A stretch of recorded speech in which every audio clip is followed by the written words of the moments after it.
மாநகரம், கைதி, KGF1, KGF2, Leo, அதுக்கப்புறமா விக்ரம், இது மாதிரி பல படங்களில் ஸ்டன் கோரியோகிராஃபர்ஸாக நமக்கு தெரிஞ்ச அன்பறிவு மாஸ்டர்ஸ் இப்போ கமல்ஹாசன் மூலமாக ஒரு படம் இயக்கி அது மூலமாக தமிழ் சினிமாவில் ஒரு டெபியூ டைரக்டராக மாறுறாங்க அப்படிங்கிறது நம்ம எல்லாருக்குமே தெரிஞ்ச ஒரு விஷயம் தான்.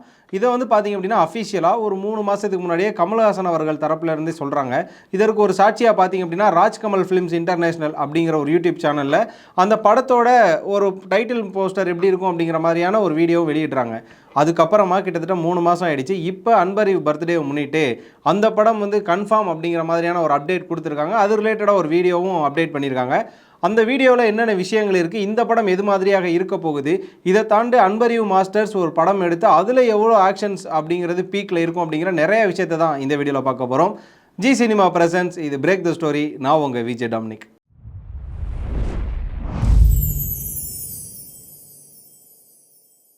ஸோ அன்பறிவு இவங்க வந்து ஒரு நல்ல ஸ்டன் கோரியோகிராஃபர்ஸ் அப்படிங்கிறது நம்ம எல்லாருக்குமே தெரியும். அதில் பார்த்தீங்கன்னா 100ல் ஒரு 50% மக்களுக்கு பார்த்திங்க அப்படின்னா, அதாவது சினிமா விரும்பக்கூடிய மக்களுக்கு அன்பறிவு அப்படிங்கிறவங்க அண்ணன் தம்பி, ஒரு ட்வின் பிரதர்ஸ், அவங்க பேர் அன்பு அறிவு அப்படிங்கிறது தெரியும். பட் அதெல்லாம் தாண்டி ரொம்ப பேசிக்காக அந்த வீடியோ பார்க்குறவங்களுக்கு அன்பறிவு வந்து ரொம்ப பேசிக்காக தெரிஞ்சவங்களுக்கு டீட்டெயிலாக சொல்லணும் அப்படின்னா அவங்க பேர் அன்புமணி அறிவுமணி அப்படிங்கிறது தான். அதை தான் வந்து ரொம்ப ஷார்ட்டாக அன்பு அறிவு அப்படிங்கிற சுருக்கி அன்பறிவு அப்படின்னு சொல்லி அவங்க மாற்றிக்கிட்டாங்க. ஸோ அன்பறிவு பார்த்திங்க அப்படின்னா அவங்களோட இயர்லியர் லைஃப்லேருந்தே நம்ம கண்டிப்பாக வந்து சினிமாவில் தான் போய் வேலை பார்க்கணும் அப்படிங்கிறதுல ரொம்ப ஊர்ஜிதமாக இருக்காங்க. டே பை டே அவங்க என்ன பண்ணுறாங்கன்னா, ஓகே நம்ம வந்து ஒரு பக்கம் ஆக்டிங்க்கு போயிடக்கூடாது, இன்னொரு பக்கம் நம்ம எடுத்தோன்னே வந்து மியூசிக் கம்போசிஷனோ வேறு எதுக்கும் போயிடக்கூடாது, அப்போ ஒன்று டைரக்டர் ஆகணும், அப்படி இல்லாதனா வேறு எதனா ஒன்று பண்ணணும் அப்படின்றப்போ அவங்க ஆர்ட் டைரக்ஷன் போகலாம்னு யோசிக்கிறாங்க. ஆர்ட் டைரக்ஷனில் போய் நம்ம எதுவும் பண்ண முடியாது, வெளியில் நம்ம பேர் வருமா அப்படிங்கிற மாதிரியான ஒரு விஷயங்கள் இருக்குது. ஏன்னா சினிமாவோட காலகட்டம் அப்படிங்கிறது இப்போ கிட்டத்தட்ட ஒரு 2010க்கு அப்புறமா, அதாவது ஒரு துப்பாக்கி படம், கத்தி, இது மாதிரியான முருகதாஸ் படங்கள் வந்ததுக்கு அப்புறமாக தான் அதிகமாக வந்து இது வந்து இவரோட படம் அப்படின்னு சொல்லி ஒரு டேரக்டரை பற்றி நம்ம பேச ஆரம்பிக்கிறோம். ஒரு விஜய் படம், அஜித் படம் அப்படிங்கிறதெல்லாம் தாண்டி ஒரு துப்பாக்கி மாதிரியான படங்கள் வந்ததுக்கப்புறம் தான் வந்து ஓகே இது முருகதாஸ் படம் இல்லை, ஓகே இது அவரோட படம் இல்லை, இது அட்லியோட படம் இல்லை, இது வந்து லோகேஷ் கனகராஜ் படம், இது நெல்சன் படம் சொல்லி இப்போ நம்ம டேரக்டர்ஸ் அதிகமாக பேச ஆரம்பிக்கிறோம். ஒரு பக்கம் மிஸ்கின், தியாகராஜா, குமார் ராஜா, அதுக்கப்புறம் பார்த்தீங்கன்னா டேரக்டர் ராம் சொல்லி பல பேரை நம்ம ஐடென்டிஃபிகேஷன் பண்ணுறதே ஒரு மாடர்ன் ஆஃப் சினிமா எரா வந்ததுக்கப்புறம் தான். ஸோ இந்த இடத்துல வந்து அவங்க ரொம்ப கரெக்டாக இருக்காங்க. என்ன அப்படின்னா, நம்ம பேர் வாங்குற மாதிரியான ஒரு துறையில் இருக்கணும், ஆனால் கண்டிப்பாக சினிமாவில் இருக்கணும், நம்ம பார்க்குற வேலை மூலமாக தான் பேர் வாங்கணுன்றதில் முடிவாக இருக்காங்க. அப்போ அவங்க கையில் எடுக்கிற ஒரு துறை தான் பார்த்தீங்க அப்படின்னா ஸ்டண்ட் யூனியன் அப்படிங்கிற ஒரு விஷயத்தை எடுக்கிறாங்க. ஓகே நம்ம ஸ்டண்ட் டிபார்ட்மெண்ட்டுக்கு போய்டும் அப்படின்னு அவங்களும் எடுத்தோடனே வந்து ஸ்டண்ட் டிபார்ட்மெண்ட்களில் வழக்கம் போல் வந்து சினிமாவில் யார்கிட்ட நம்ம அசிஸ்டன்ஸாக இருந்தால் தானே வரணும். எல்லாருமே லோகேஷ் கனகராஜ் மாதிரி வந்து யார்கிட்ட அசிஸ்டன்ஸாக இல்லாமலோ ஒரு இடத்துல போய் கோர்ஸ் படிக்காமலோ டைரக்டர் ஆகிட முடியாது. அவங்களுக்குள்ள ஒரு திறமை வேணுங்கிற பட்சத்தில் அன்பறிவு அதை சாலிடாக நம்புகிறாங்க. இந்த தொழிலில், இந்த துறையில் நம்ம வந்து அனுபவமோ பயிற்சியோ எல்லாம் வர முடியாது. அப்போ நம்ம யார்கிட்டே வந்து ஒரு அசிஸ்டன்ஸாக இருக்கணும் அப்படிங்கிற பட்சத்தில் அவங்க பீட்டர் ஹெய்னு, அதுக்கப்புறமா ஸ்டண்ட் சில்வா, அதுக்கப்புறமா பார்த்தீங்கன்னா கனல் கண்ணன், இது மாதிரியான ஸ்டண்ட் மாஸ்டர்ஸ் எல்லார்ட்டையுமே வந்து அவங்க அசிஸ்டண்ட்டாக இருக்காங்க. ஒரு கட்டத்தில் எல்லா படத்துலையும் அசிஸ்டண்ட்டாக வேலை பார்த்ததுக்கப்புறமா நான் மகானல்ல அப்படிங்கிற ஒரு படம் மூலமாக செகண்ட் பொசிஷனில் இருக்கக்கூடிய ஒரு அசிஸ்டன்ட் ஃபைட் மாஸ்டர்ஸாக ஒர்க் பண்ணுறாங்க. இது மூலமாகவே அந்த படத்தில் அவங்களுக்கு ஒரு தனி நேம் கிடைக்கிது. ஏன்னா வந்து ஒரு ஃபைட் அப்படிங்கிறது ஒரு ஸ்டண்ட் மாஸ்டர் அப்படின்னா நாட் ஒன்லி ஃபைட், ஒரு சண்டை காட்சியை மட்டும் கொடுக்குறது அவங்களோட வேலை கிடையாது. அதை தாண்டி பார்த்தீங்கன்னா அதில் நடக்கிற ஒரு பைக்கு கீழே உள்ள சீனாக இருக்கட்டும், எந்த ஒரு பிரேக்கிங் சீனுமே அவங்க கொடுக்க வேண்டியதாக இருக்கும். அதில் அன்பறிவோட நிறைய இன்னோவேட்டிவான திங்ஸ் எல்லாம் பார்த்து அந்த படத்தோட ஸ்டண்ட் டைரக்டர் வந்து ரொம்ப அப்ரிஷியேட் பண்ணுறாங்க. உனக்கு வந்து நல்ல ஃபியூச்சர் இருக்குப்பா அப்படின்னு. இந்த மோட்டிவேஷனை கையில் எடுத்துகிட்டு அடுத்தடுத்து வந்து மெயின் ஸ்டண்ட் மாஸ்டர்ஸாக அவங்க படத்தில் இறங்குறாங்க. அப்போ பார்த்தீங்கன்னா பாரஞ்சித், எப்பயுமே வளர்ந்து வரக்கூடிய இளைஞர்களுக்கு வாய்ப்பு கொடுக்கக்கூடிய பாரஞ்சித் நம்ம அன்பறிவுக்கும் வாய்ப்பு கொடுக்குறாரு. ஸோ மெட்ராஸ் படத்தில் ஆரம்பித்து கபாலி படம் மூலமாக அதுக்கப்புறமா சார்பேட்டான்னு சொல்லி பல படங்கள் பண்ணுறாங்க. ஸோ இந்த படத்தில் மெட்ராஸ் அதுக்கப்புறமா கபாலிங்கிற படங்கள் பண்ணாலுமே இந்த இடத்துல அன்பறிவோட பெயர் வந்து வெளியில் வரப்படல. காரணம் என்னென்னா, மெட்ராஸ் படத்தை முழுக்க கார்த்தியோட நடிப்பிலையும், கலையரசனோட நடிப்பிலையும், சந்தோஷ் நாராயணனோட மியூசிக்லையும், அதுக்கப்புறம் பாரஞ்சித்தோட இயக்கத்திலையுமே நம்ம மூழ்கிட்டோன்றதுனால அந்த இடத்துல ஒரு ஆர்ட் டைரக்டர் பேரோ, ஒரு ஸ்டண்ட் டைரக்டர் பேரோ, ஒரு டிஓபி பேரோ வரல. அதனால் அன்பறிவுக்கு ஏமாற்றம் இருந்ததா அப்படிங்கிறத தாண்டி படம் சக்ஸஸாக போச்சுங்கிற மாதிரியான விஷயங்கள் இருந்தது. ஏன்னா மெட்ராஸ் படத்தில் குறிப்பாக ரொம்ப நல்லா இருந்ததுன்னு பார்த்தீங்கன்னா அந்த படத்தில் இருக்கக்கூடிய ஸ்டண்ட் சீக்வன்சஸ் தான். அதுக்கப்புறமா அன்பறிவுக்கு எந்த படத்தில் பேர் அதிகமாக வந்தது அப்படின்னு பார்த்தீங்கன்னா KGF Part 1. So KGF Part 1 பார்த்தீங்க அப்படின்னா தமிழ் இண்டஸ்ட்ரியில் தான் அதிகமாக கொண்டாடப்பட்டது. ஆனால் தியேட்டரில் ரிலீஸ் ஆகி அதிகமாக ஓடாத ஒரு படமும் KGF ஒன்று தான். ஏன்னா தமிழ் இண்டஸ்ட்ரியில் பார்த்தீங்கன்னா தமிழ்நாட்டில் KGF வந்து தியேட்டரில் ரிலீஸ் ஆகி அதிகப்படியான வசூல் செய்யலை, அதிகப்படியாக ஓடவும் இல்லை. அந்த லாக்டவுன் பீரியடில் நம்மளை வச்சு ஒரு அடின்னு அடித்தாங்க தெரியுமா. ஏதோ 10 பேர் அடித்து நான் டானானவன் இல்லைடா, நான் அடித்த 10 பேரும் டானா அப்படிங்கிற ஒரு டைலாகாக இருக்கட்டும், இந்த அம்மா சென்டிமெண்ட்டாக இருக்கட்டும், இது மாதிரியான வார்த்தைகள் மூலமாக அந்த படம் ரொம்ப இன்ஃப்ளூயன்ஸ் ஆகி இந்த லாக்டவுனில் கலர்ஸ் தமிழ் போட்டு அந்த படத்தை அடின்னு அடித்து நம்மளை வந்து KGF ஃபேன்ஸாக நிறைய பேரை மாற்றிட்டாங்க. அப்போ இப்படி ஒரு நம்ப முடியாத ஒரு ஃபைட் சீக்வன்ஸ் யாராக கொடுக்க முடியும்னு பார்த்தா த அன்பறிவு அப்படிங்கிற மாதிரியான 2 மாஸ்டர்ஸ் ஃப்ரம் தமிழ்நாடுங்கிறது அதில் முக்கியமான மேட்ரு. சரி, KGF 1 ரொம்ப பவர்ஃபுல்லாக இருந்தது. அந்த படத்தை பார்த்து KGF 2 கொடுங்கன்னு சொல்லிட்டு நம்ம எல்லாருமே ரொம்ப பிரசாந்த் நீலை ப்ரெஷர் பண்ணுற அளவுக்கான ஒரு படமாக இருந்தது. KGF 2 கொடுத்தாங்க. எந்த இடத்துலையுமே வந்து அப்படிங்கிற மாதிரியான ஸ்டண்ட் சீக்வன்சஸே இருக்காது. பயங்கரமான பவர் பேக்டான ஸ்டண்ட் சீக்வன்சஸ் கொடுக்குறாங்க. அதுக்கப்புறமா பார்த்தீங்கன்னா சலார் அப்படிங்கிற ஒரு படம் வருது பார்ட் 1. அந்த சலாருக்குமே அவர் தான் ஃபைட் சீக்வன்சஸ் கொடுக்குறாரு. எந்த இடத்துலையுமே நம்ம சண்டையை பார்த்து ஒரு உச்சி கொட்ட மாட்டோம், சண்டை கிரிஞ்சுன்னு சொல்ல மாட்டோம். சண்டையெல்லாம் நல்லாயிருக்கும், டைலாக்ஸ் தான் ஒரு இடத்துல போர் அடிக்கும். சரி, okay, as a Kannada film, Andhra படங்கள்லாம் அப்படி தான் இருக்குன்ற பட்சத்தில் அதை நம்ம அனுபவிச்சு தான் ஆகணும்னு இருக்கும். பட் அதெல்லாம் தாண்டி ஸ்டண்ட் சீக்வன்சஸில் ஒரு பக்கம் அன்பறிவு ஜெயிச்சுக்கிட்டு தான் இருக்கார். Okay, KGF 1 KGF 2 ஜெயிச்சிட்டாரு.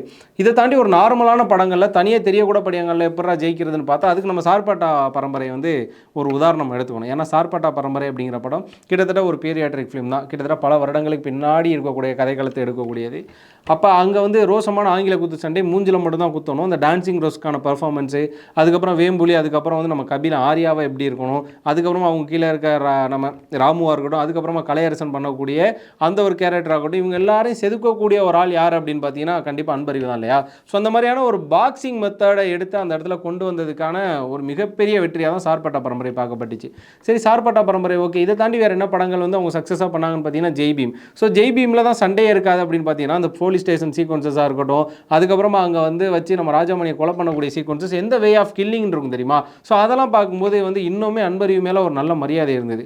அதுக்கப்புறமா அடுத்த கட்டத்துக்கு எங்கே போகுது அப்படின்னு பார்த்தீங்கன்னா டாக்டர் படத்தை சொல்லணும்.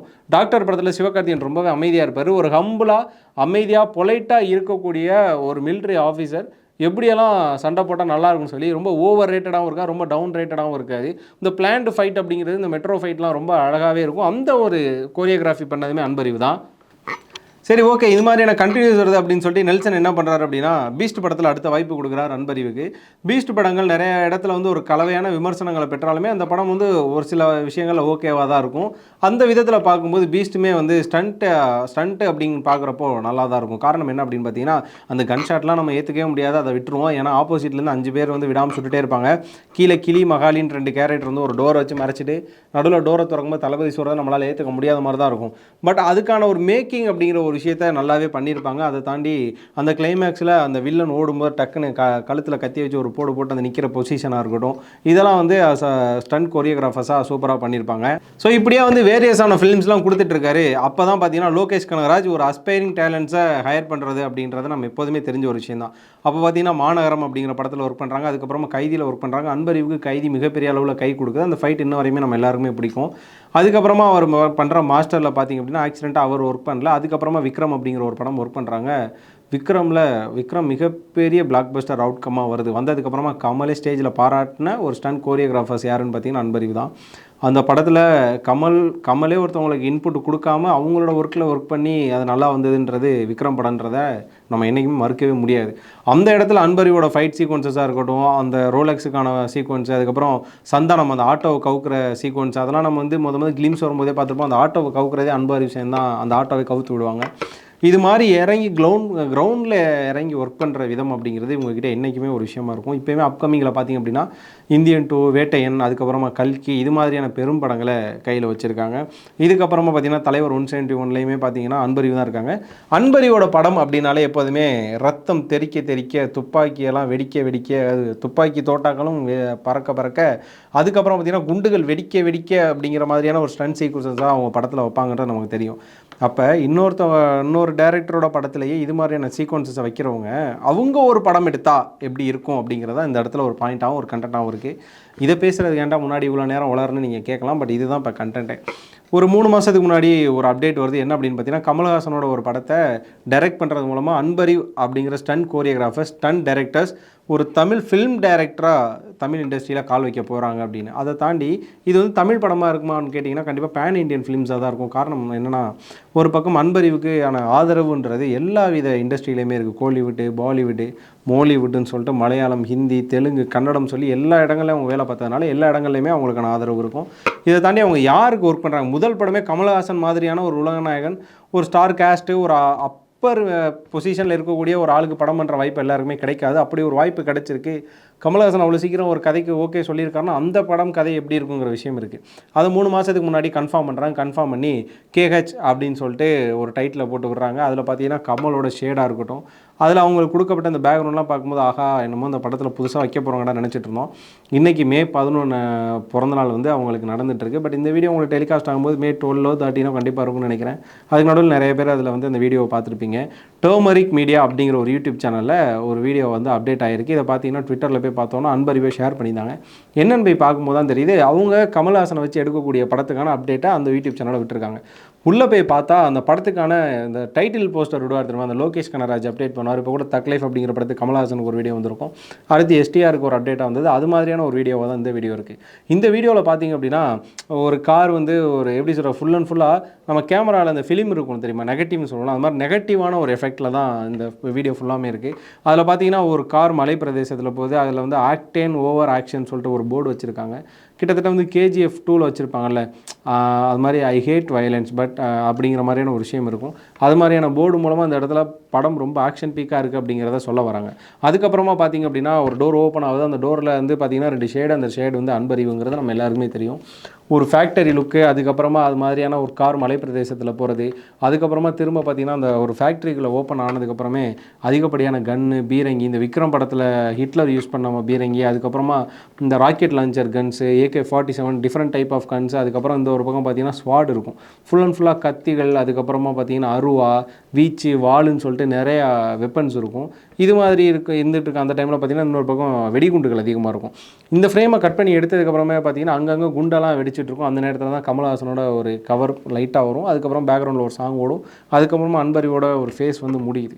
ஆக மொத்தம் இந்த ஒரு வீடியோ மூலமாக நமக்கு என்ன தெரிஞ்சது அப்படின்னா, கமல்ஹாசனோட அன்பறிவு கூட்டணியில் வெளிவரக்கூடிய படம் ஃபுல் அண்ட் ஃபுல் ஆக்ஷனாக தான் இருக்க போகுது.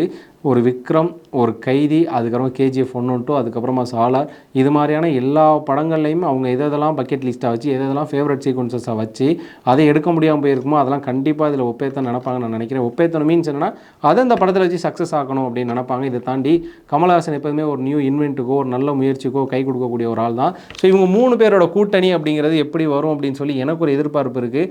அதே மாதிரி உங்களோட எதிர்பார்ப்பு எப்படி இருக்குது? அந்த வீடியோ கண்டிப்பாக பார்க்காதவங்களாம் போய் பாருங்கள். அன்பறிவோட டைரக்ஷனில் கமல்ஹாசன் படம் ஒன்று வந்து அது எப்படி இருக்குன்னு சொல்லி உங்களுக்கு எதிர்பார்ப்பு இருக்கும் தெரியுமா? அதையும் கண்டிப்பாக கமெண்ட் பாக்ஸில் கமெண்ட் பண்ணுங்கள்.